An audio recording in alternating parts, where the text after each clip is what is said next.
के महीना बाटे सबसे महान हो। रिमा झिमा बारिश सावन हो। बोल बम बोल न बम हो। सब लोग कमरिया उठाल न संग हो। आज भर सबर करी काल्हे देव घर चली। भोला जी के महिमा के न कदर करी। सावन के महीना बाटे सबसे महान हो। रिमा झिमा बारिश सावन हो। बोल बम बोल न बम हो। सब लोग कमरिया उठाल न संग हो। आज भर सबर करी काल्हे देव घर चली।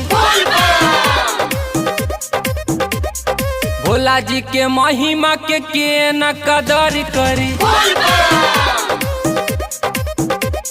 Mix by Sudhir Singh. डमरू वाले बाबा की। आज फिर सवार करी काल्हे देव घर चली। बोल बम बोल न हो। आगे आगे है बम चल न हो।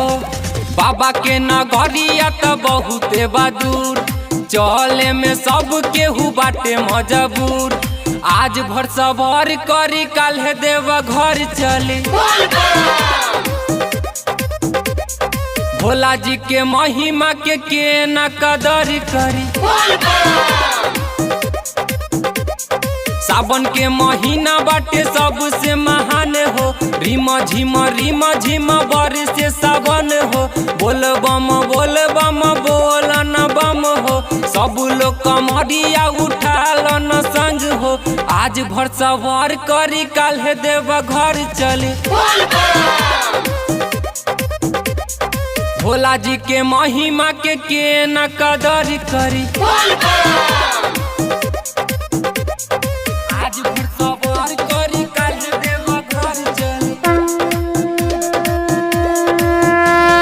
भोला जी के महिमा के न कदर। प्रेम से बोल बाबा भूतनाथ की।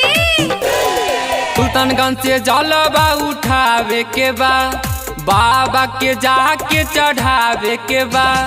रहिया में डीजे बजावे के बा।